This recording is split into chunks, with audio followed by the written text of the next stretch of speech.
The red warning lights flashed across the command center of the Global Space Coalition headquarters. Commander Hansol Park stood before the massive viewing screen, watching Earth's dying sun flicker like a candle in the wind. The Great Dimming had begun 3 months ago, and now every star in their galaxy was slowly going dark. "How long do we have?" Hansol asked without turning around. Dr. Nari Park, his younger sister, and Earth's leading astrophysicist, checked her datapad one more time. 6 weeks, maybe 7 if we're lucky. The cascade effect is moving faster than we predicted. Hansol closed his eyes. 6 weeks for 8 billion people to find a new home. 6 weeks to save humanity from complete extinction. The evacuation. Fleets could only carry 2 million people to the outer colonies, and even those worlds were dying as their stars dimmed and went cold. "Tell me about Project Leap of Faith," Hansol said quietly. Nari moved to stand beside her brother. They had the same dark eyes, the same stubborn chin that had gotten them both through the Space Academy 20 years ago. "Hansol, you know it's almost impossible. The quantum breach engine has never been tested on a living person. The mathematics show only a 12% chance of survival." "12% is better than 0, Hansol replied. He turned to face the room full of scientists, engineers, and military officers. Every face showed the same expression of desperate hope, mixed with fear. "Show me the ship." The viewing screen changed to display the eternal dawn. The ship looked nothing like the sleek vessels that normally traveled between planets. It was a mass of metal and crystal, with the quantum breach engine taking up most of its bulk. Strange. Blue energy flickered around the engine core like captured lightning. "The ship can only carry one person," explained Dr. Minho, the project's chief engineer. "The power requirements are too high for anything larger. The pilot will have enough supplies for 3 months, but honestly, we don't know what 3 months means when you're traveling between dimensions." Hansol studied the ship's design. "What exactly am I looking for out there?" Nari activated a holographic display showing swirling galaxies and star clusters. "We believe there are other universes, other realities where the Great Dimming never happened. If you can find one and establish a stable gateway, we can begin moving people through. And if I can't find anything?" The room fell silent. Everyone knew the answer to that question. Admiral Jong-soo, the head of the Space Coalition, stepped forward. "Commander Park, we're not ordering you to take this mission. We're asking for a volunteer because we know it's likely a one-way trip." Hansol looked around the room at all the desperate faces. These were Earth's brightest minds, and they were out of options. Outside the headquarters, he could see the evacuation ships loading families for the journey to dying colonies. Children who would never see their home again. Parents saying goodbye to grandparents too old to make the trip. "I'll do it," Hansol said simply. Nari grabbed his arm. "Hansol, think about this. You have a life here. You have friends, colleagues. There has to be another way." Hansol smiled at his sister. "You know there isn't. Besides, someone has to go first. Might as well be me." The next 2 weeks passed in a blur of training and preparation. Hansol learned to operate the quantum breach engine, studied the theoretical physics of interdimensional travel, and underwent medical tests to ensure his body could survive the transition between realities. The night before launch, Hansol sat in his apartment looking through old photographs. Pictures of his parents who had died in the mining accident on Mars. Photos from the academy, where he and Nari had competed to see who could get better grades. Images from his first deep space mission, when he had discovered the ice moons, of Kepler 442b. Nari knocked on his door and entered without waiting for permission. She carried 2 cups of hot tea and sat down beside him on the couch. "Remember when we were kids and we used to look up at the stars?" she asked. "You always said you wanted to visit every single one," Hansol replied, accepting the tea gratefully. "And you said you wanted to find new worlds where people could live in peace." Nari sipped her tea slowly. "I guess you're still trying to do that." They sat in comfortable silence, watching Earth's dim sun set through the apartment window. Tomorrow, Hansol would climb into the eternal dawn and activate the quantum breach engine. He would disappear into the space between dimensions, hoping to find salvation for humanity. "Nari, if I don't make it back, you will," she interrupted firmly. "You're the most stubborn person I know. If anyone can find a way to save us, it's you." Launch day arrived gray and cold. The eternal dawn sat on the launch pad like a mechanical prayer offered to the heavens. Han Solo suited up in the experimental dimensional travel gear, his helmet filled with recordings from his colleagues wishing him luck. As he walked toward the ship, thousands of people lined the barriers to watch. Some held signs with messages of hope. Others simply stood in silence, understanding that they were witnessing either humanity's salvation or its final desperate act. Han Solo climbed into the pilot's seat and began the startup sequence. The quantum breach engine hummed to life, filling the ship with blue light. On his communication screen, Nari appeared one last time. "Remember, big brother, you're not just carrying our hopes, you're carrying our love too." Han Solo nodded and closed the communication channel. He activated the launch sequence and felt the ship lift away from Earth. As he rose through the atmosphere, he could see the evacuation fleets preparing for their own desperate journey to the dying colonies. At the edge of Earth's gravity well, Han Solo stopped the ship and took one last look at his home world. The blue marble that had given birth to humanity now looked pale and fragile against the darkening sky. "This is Commander Han Solo Park of the Eternal Dawn," he said into his recorder. "Beginning quantum breach sequence in 10 seconds. If anyone finds this recording, know that humanity never gave up hope." Han Solo placed his hand on the activation switch. The quantum breach engine roared to life, tearing a hole in reality itself. The ship shot forward into the swirling vortex of light and energy, disappearing from normal space entirely. Behind him, Earth continued its slow orbit around a dying sun, waiting to see if one man's impossible journey could save them all. Han Solo opened his eyes and immediately wished he hadn't. The universe outside his ship looked wrong.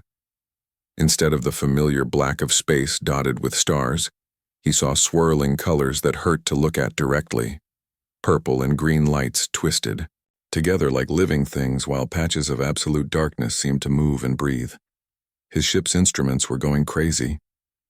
The navigation system showed numbers that made no sense.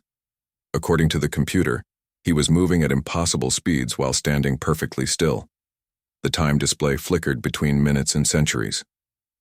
"Computer status report," Han Solo said, trying to keep his voice steady. "Dimensional breach successful," the computer replied in Jiwan's familiar voice.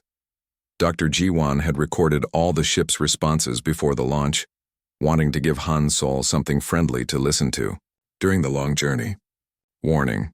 Current location does not match known physics. Recommend caution." Han Solo laughed despite himself. Caution seemed like a small word for whatever this place was. He had been drifting through the void for what felt like weeks, though his instruments insisted only 6 hours had passed since the breach. Time moved strangely here. Sometimes he would blink and find that hours had passed in what felt like seconds. Other times he would watch the strange lights outside for what seemed like days, only to discover that mere minutes had gone by. The loneliness was the worst part. Han Solo had spent years on solo missions, exploring distant worlds and mapping new star systems. But this was different. In normal space, he always knew that Earth was out there somewhere, that people were living their lives and waiting for his reports. Here, he wasn't sure if Earth even existed anymore. "Jiwan, talk to me," he said to the computer. "Hello, Han Solo," the recorded voice replied warmly. "I hope you're not getting too bored out there. Remember what I always told you about long missions. Keep your mind busy. Read something, solve puzzles, plan your next meal." Han Solo smiled sadly. The real Jiwan was probably helping with the evacuation fleets right now, making sure families stayed together during the journey to the outer colonies. He wondered if she knew her voice was keeping him sane in this impossible place. A loud bang echoed through the ship, followed by the hiss of escaping air. Han Solo's smile disappeared as he rushed to check the hull sensors. 3 small cracks had appeared in the ship's outer wall, right where the dimensional energy was strongest. "Computer, how long until hull failure?" At current deterioration rate, approximately 48 hours. Jiwan's voice replied calmly. 48 hours to find a way out of the void, or the eternal dawn would break apart and scatter his atoms across dimensions that didn't have names. Hansol strapped himself into his chair and began studying the sensor readings more carefully. The void wasn't completely empty. Strange objects drifted through the swirling energy, most of them too far away to identify. But one reading caught his attention. A massive structure about 12 hours away at his current speed. Computer, can you tell me anything about that large object? Scanning. Object appears to be artificial in nature. Size approximately 200 kilometers in length. Energy readings suggest it is not entirely dead. Hansol felt his heart race. Something, built by intelligent beings, something that might have answers. He adjusted his course and increased speed, pushing the damaged ship as hard as he dared. As he got closer, the structure became clearer on his screens. It looked like a huge metal mountain floating in the void, covered in towers and strange geometric patterns. Parts of it glowed with the same blue light as his quantum breach engine. But there were other things drifting near the structure. Twisted pieces of metal that had once been ships. Hansol counted at least 20 wrecks. All of them, different designs. Some looked almost human, while others were so alien he couldn't guess what kind of beings had built them. All these ships, Hansol whispered. They all tried to cross between worlds just like me. The computer's sensors picked up faint energy signatures from some of the wrecks. Not enough to indicate life, but enough to suggest that their final moments had been recorded in their computers. As Hansol approached the massive structure, his communication system crackled to life. At first, there was only static. Then slowly, voices began to emerge from the noise. Dozens of voices speaking, in languages he didn't recognize. But gradually, the babble of alien sounds began to make sense. The structure was somehow translating the messages, allowing him to understand them. Day 47 in the void. Supplies running low. If anyone receives this, tell my family I tried. The gateway builders promised safe passage. They lied. The void takes everything. We came seeking new worlds for our people, found only death between the stars. Each message was a final transmission from explorers like himself, beings from different universes who had attempted the same desperate journey. All of them had failed. All of them had died in the space between realities. Hansol felt a chill that had nothing to do with his ship's failing life support. Was this his fate too? To drift until his hull cracked completely, adding his voice to the chorus of the lost? The massive structure loomed ahead of him now, so large that it filled his entire view screen. Up close, he could see that it was incredibly old. The metal was covered in strange symbols that seemed to shift and change when he looked at them directly. Suddenly, a section of the structure's surface began to glow. A doorway was opening, large enough for his ship to pass through. Inside, Hansol could see lights and what looked like a docking bay. Computer, are you detecting any signs of life in there? Sensors show minimal energy readings consistent with automated systems. No biological signatures detected. Hansol had to make a choice. His ship was dying, and soon he would join the graveyard of failed explorers drifting around the structure. He could stay outside and wait for death, or he could take the risk and enter the ancient station. He thought of Nari and the billions of people depending on him. He thought of Earth's dying sun and the evacuation fleets carrying humanity's last hope to worlds that might already be dead. Well, Jiwan, he said to the computer, you always said I was too curious for my own good. Hansol fired his engines and guided the eternal dawn through the glowing doorway. The entrance sealed behind him with a sound like thunder, cutting off his view of the void and the drifting wrecks. Inside the structure, strange lights began to activate in sequence, as if the ancient station was waking up after a very long sleep. Hansol felt the artificial gravity take hold of his ship, guiding it toward a docking platform that looked like it had been waiting for centuries. As his ship settled onto the platform with a gentle thud, Hansol realized he was no longer alone, in the void. Whatever had built this place might have answers to questions he didn't even know how to ask. The real journey was just beginning. Hansol stepped out of his ship onto the docking platform. The air inside the ancient structure felt thick and strange, but his suit's sensors confirmed it was safe to breathe. The platform stretched out before him like a small city, with towering walls covered in symbols that seemed to glow with their own inner light. "Hello?" Hansol called out, his voice echoing through the vast chamber. "Is anyone here?" Only silence answered him. But as he walked forward, lights began turning on ahead of him, creating a path deeper into the structure. Something was guiding him, even if he couldn't see what it was.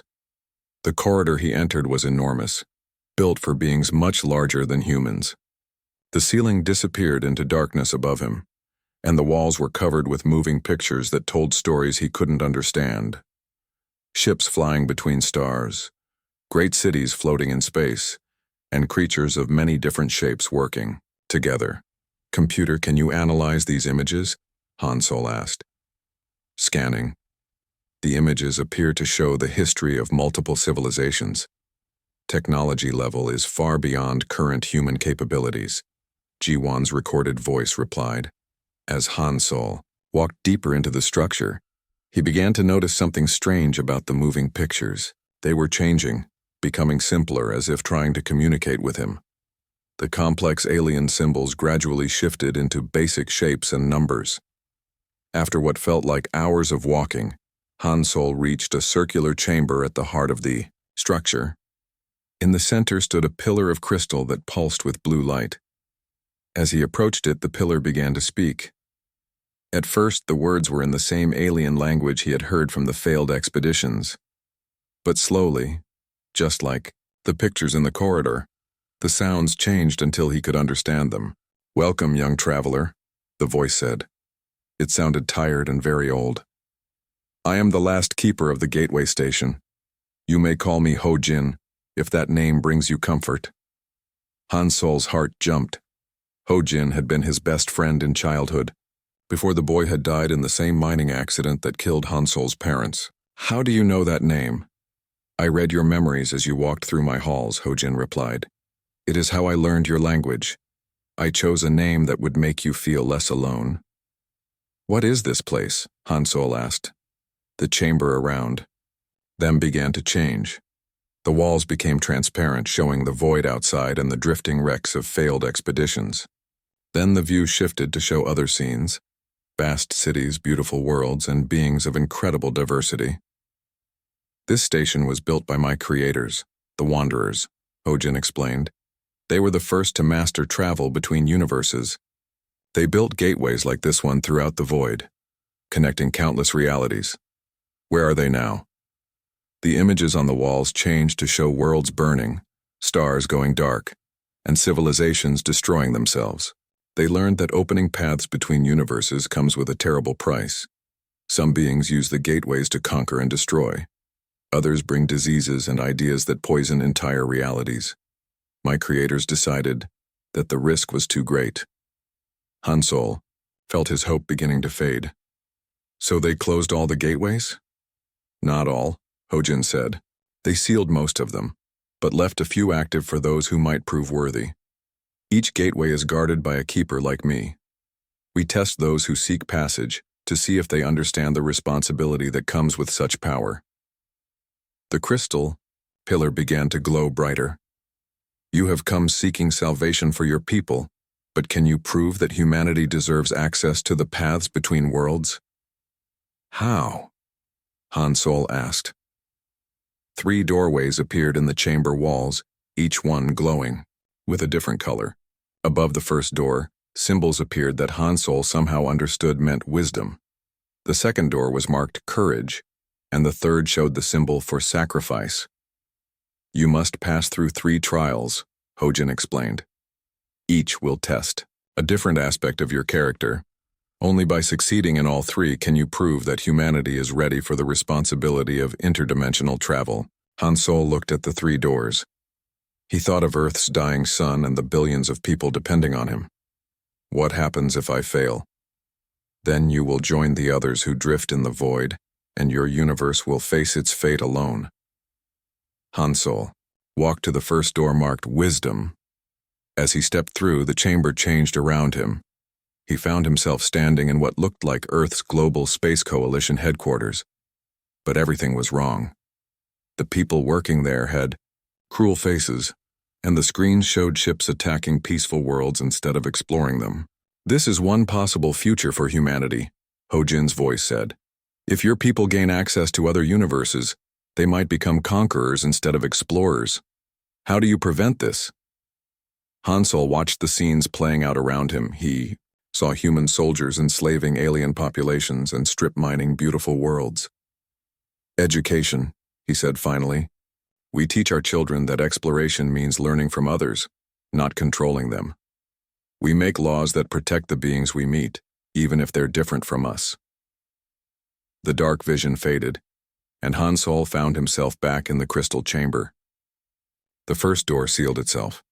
The second door, marked courage, led to a different kind of test. Hansol found himself floating in space, watching as the eternal dawn drifted toward a massive black hole. His ship's engines were dead, and he had only minutes before he would be pulled in.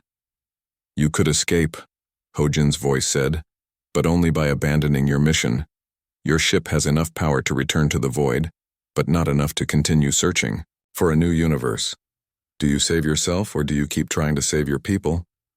Hansol didn't hesitate. He fired the ship's remaining power toward the black hole's gravity well, using it like a slingshot to launch himself deeper into unknown space. My people are counting on me. I won't give up. The vision ended, and the second door sealed. The third trial was the hardest. Behind the door marked Sacrifice, Hansol found himself back on Earth, standing in Nari's laboratory. His sister was there, along with all his friends and colleagues from the Space Coalition. You succeeded, Nari said, smiling. You found a gateway to a new universe, but the Keeper says only one person can pass through to prepare the way for others. You could send someone else and stay here with us. Hansol looked around at all, the people he cared about. It would be easy to let someone else take the risk while he remained safe. But he knew the truth. He was the only one who understood the gateway technology and had the experience to make first contact with whatever lay on the other side. I have to go myself, he said. It's not fair to ask others to take risks I'm not willing to take. When the vision ended, all three doors had vanished. Ho-Jin's crystal pillar pulsed with warm light. You have passed the trials, the ancient AI said. You understand that wisdom guides strength, courage drives action, and sacrifice gives meaning to both. The wanderers would be proud. The chamber began to change again. One wall became transparent, showing a swirling gateway that looked like a tunnel made of stars. Beyond that gateway lies Universe 7742, Ho-Jin explained. It contains a world very much like your Earth, but humanity never evolved there. The dominant species are peaceful beings who welcome strangers. They have been waiting for your arrival. Hansol stared at the gateway in amazement. Waiting for us? How did they know we were coming? The wanderers visited that universe long ago. They told the inhabitants that someday, travelers from a dying reality would need their help. The beings there have been preparing for your arrival for thousands of years. Hope flooded through Hansol's chest. Not only had he found a way to save humanity, but they wouldn't have to fight for survival. They would be welcomed. There is one condition, Ho-Jin added. The gateway will remain open only as long as both species agree to share the world peacefully. If humanity ever tries to conquer or harm their hosts, the passage will close forever. Hansol nodded. I understand. We'll prove that humans can be good neighbors. As he walked toward the swirling gateway, Ho-Jin spoke one last time. Good luck, Hansol Park. The fate of two species now rests in your hands. Hansol stepped through the gateway, leaving the void behind and entering a universe where hope still lived. Hansol stepped through the gateway and felt solid ground beneath his feet for the first time in weeks. The air was warm and sweet, filled with the scent of flowers he had never smelled before. Above him, a golden sun shone in a clear blue sky, and two small moons hung like silver coins near the horizon. He was standing in a meadow covered with grass that sparkled like emeralds. Strange trees with purple leaves swayed in a gentle breeze, and in the distance, he could see crystal spires reaching toward the clouds. This world was beautiful beyond anything he had imagined, but what caught his attention most were the beings walking toward him across the meadow. They were roughly human-sized, but moved with a flowing grace that reminded Hansol of dancers. Their skin was pale blue like morning sky, and they had large, kind eyes that seemed to hold ancient wisdom. They wore simple robes that changed color as they moved, shifting from silver to gold to deep green. The leader of the group approached Hansol, with no sign of fear. When he spoke, his voice was like gentle music. "Welcome, Star Wanderer," the being said in perfect Korean. "I am Boksu, speaker for the Gentle Ones. We have been waiting for you for a very long time." Hansol stared in amazement. "You speak my language. How is that possible?" Boksu smiled, and Hansol noticed that the being's expression held warmth and genuine happiness. "The ancient visitors taught us many languages from many worlds. They told us that someday people from a dying star would come seeking refuge. We have spent generations preparing for your arrival." "The ancient visitors," Hansol repeated. "You mean the Wanderers?" "Yes, that is what they called themselves. They came to our world 3,000 years ago and shared their knowledge with us. They taught us about the spaces between worlds and the great responsibility that comes with such knowledge." Boksu gestured for Hansol to follow, and they began walking toward the crystal spires. As they moved through the meadow, Hansol saw more of the Gentle Ones working in fields and tending to strange but beautiful gardens. They all stopped to wave at him, their faces showing curiosity but no fear. "Why aren't you afraid of me?" Hansol asked. "I'm an alien from another universe." "The ancient visitors taught us that fear of strangers brings only pain," Boksu replied. "They showed us that the universe is vast and full of different kinds of life. We learned to welcome differences, instead of fearing them." They reached the edge of a city unlike anything Hansol had ever seen. The buildings were grown rather than built, shaped from living crystal that pulsed with soft light. Gardens covered every surface, and streams of clean water flowed through channels carved into the crystal streets. "This is our capital city, Harmony Falls," Boksu explained. "It was designed using principles the ancient visitors shared with us. Everything here works together, the buildings, the gardens, the water, and the people." As they walked through the city, Hansol met dozens of Gentle Ones. There were artists creating sculptures that sang when the wind touched them, teachers showing young ones how to make plants grow faster, and builders shaping new crystal homes, with nothing but their hands and patient songs. "Your people seem very peaceful," Hansol observed. "We learned long ago that conflict brings only suffering," Boksu said. "When the ancient visitors first came, some of our people wanted to fight them because they were different. But their leader, a wise being who called himself the First Wanderer, showed us a better way." They reached the center of the city, where a tall spire stretched up toward the clouds. At its base was a circular chamber filled with devices that hummed with familiar energy. "This is our communication center," Boksu explained. "The ancient visitors built it so we could speak across the void when the Star Wanderers finally arrived." Hansol's heart began to race. "You mean I can contact my home universe? Of course, your people must be very worried about you." Boksu activated one of the devices, and suddenly Hansol was looking at a screen showing the familiar command center of the Global Space Coalition. Nari's face appeared on the display, and she gasped when she saw her brother. "Hansol, you're alive. We thought the reading showed your ship was destroyed in the void." "I'm fine, Nari. Better than fine. I found it. I found a new home for our people." Hansol quickly explained everything that had happened, the ancient station, the trials, and his arrival in this peaceful universe. As he spoke, more faces appeared.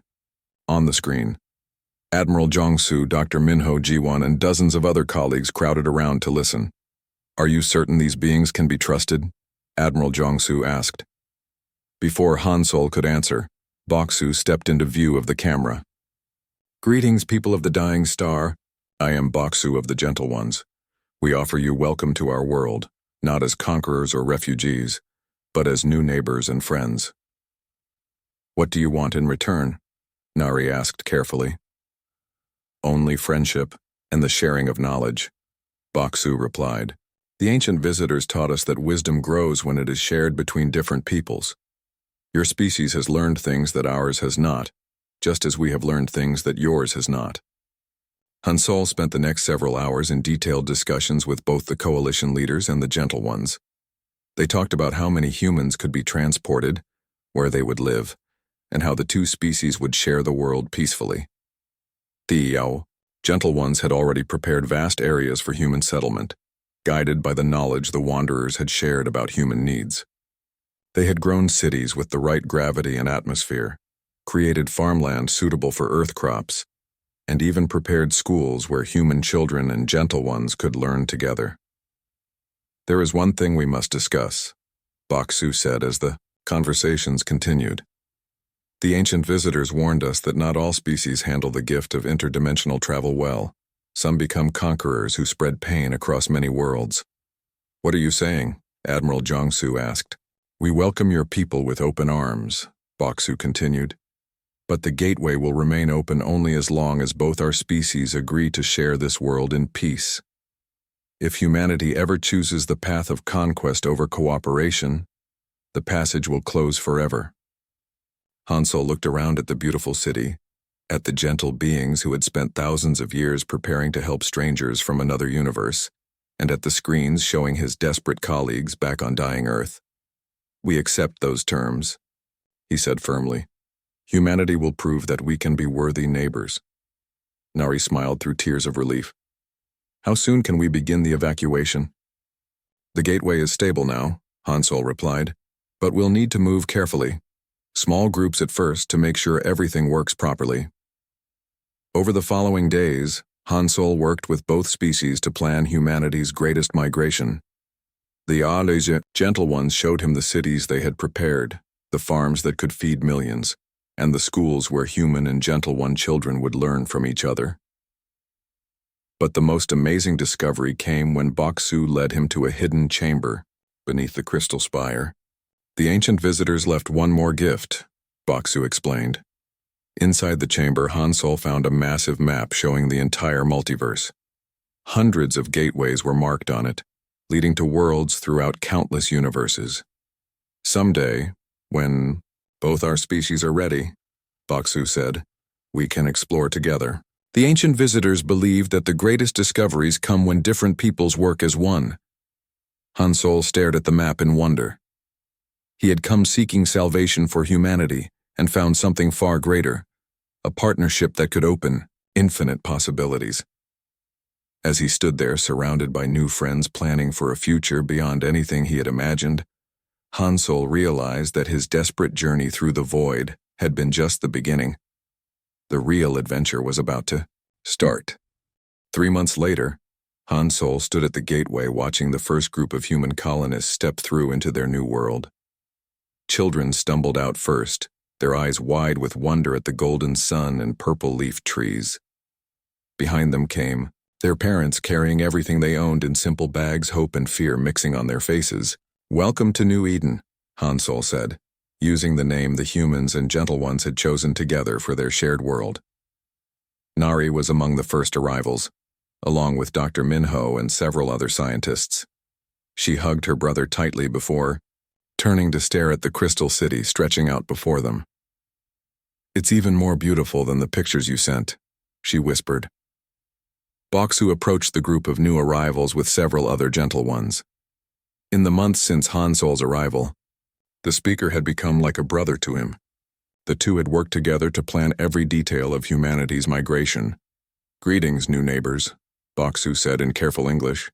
We have prepared homes for you in the northern quarter of our city. They are built in the style of your Earth, dwellings but grown from our living crystal. The human families followed their gentle one guides through the crystal streets. Hansol watched children from both species shyly studying each other, before breaking into smiles and starting to play together, despite speaking different languages. Over the following weeks, ship after ship brought humans through the gateway.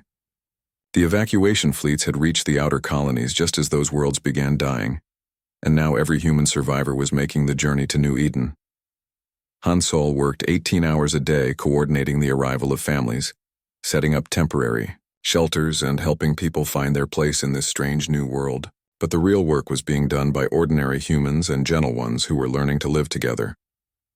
Dr. Minho worked with Gentle One builders to create hybrid architecture that combined human engineering with crystal growing techniques. The resulting buildings were stronger and more beautiful than either species could have created alone. Nari collaborated with Gentle One scientists to study the gateway technology. Together, they discovered ways to make interdimensional travel safer and more efficient. Their joint research team included both species working as equals. Ji-Wan established the first mixed schools where human and Gentle One children learned, side by side. She found that the young ones adapted fastest, creating their own mixed language and forming friendships that crossed the species barrier. But the most important work was happening in small moments throughout the city. A Gentle One teaching a human farmer how to make crystal-enriched soil.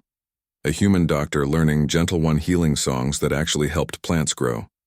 Children playing games that combined human sports with Gentle One dancing. 6 months after the first colonists arrived, Hansol received an urgent message from Ho Jin, the ancient AI guardian of the gateway station. "Hansol, you must come quickly," the message said. "Something is happening in the void that you need to see."